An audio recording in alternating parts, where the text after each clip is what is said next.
Aujourd'hui, on parle de la liberté d'expression. T'es là pis tu pues. Malheureusement, ça représente plutôt bien le niveau de débat qui se tient actuellement au Québec, où les gens semblent avoir envie d'être bêtes et méchants plutôt que de vraiment réfléchir à nos droits et libertés. Moi, je fais juste dire tout haut ce que tout le monde pense tout bas. T'es là pis tu pues.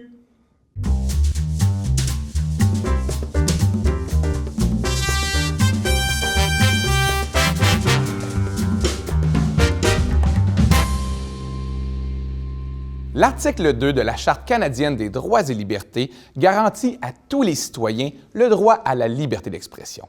Les citoyens sont donc protégés contre les actions du gouvernement qui pourraient brimer ce droit.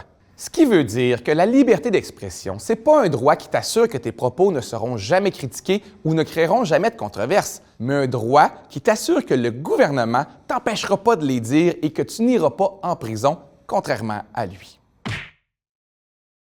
Fait que si chaque fois que tu dis quelque chose, il y a 2 ou 3 personnes de fâchées sur Internet, reviens-en, ça s'appelle la vie en société. La liberté d'expression est surtout un droit fondamental et fait partie des fondements d'une démocratie.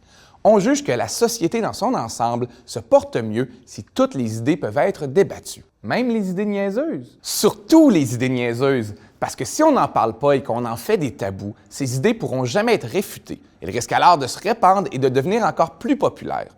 En gros, les gens vont continuer de les dire, mais tout pas.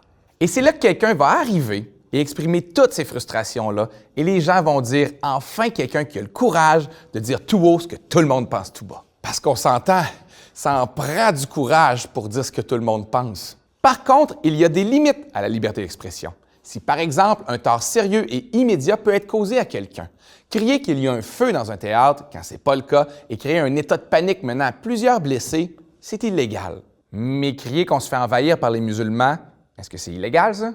Bon, on ne peut pas toujours empêcher l'expression des théories intolérantes. Comme le dit le philosophe allemand Karl Popper, c'est même important de les laisser s'exprimer tant et aussi longtemps qu'il est possible de leur répondre par des arguments logiques. Par exemple, on peut répondre à ceux qui sont convaincus qu'on se fait envahir que les musulmans ne représentent que 3 % de la population du Québec. Ah! Puis penses-tu que ça va les faire changer d'idée? Probablement pas. Tout en reconnaissant l'importance de la liberté d'expression, on peut aussi parler du paradoxe de la tolérance. Si on est tolérant à tout et que l'intolérance devient banale, l'intolérance va finir par gagner. Puis ça veut dire quoi, ça? Ça veut dire que pour défendre la tolérance, il faut parfois être intolérant. Oh, ça s'en vient compliqué, là. Je sais, c'est ça le principe d'un paradoxe. Mais il faut quand même savoir faire la différence entre les propos haineux, qui sont illégaux, et les propos offensants, qui peuvent nous fâcher ou nous indigner. Ah, comme les spectacles de Peter McLeod et de Guy Nantel? Exactement! Sauf que là, il y a une question de contexte. Je pense que c'était du 2e degré, voire même du 3e degré. Oh, c'est quoi du 3e degré? Je pense que c'est quand ta blague est drôle, mais à une autre époque. Ah!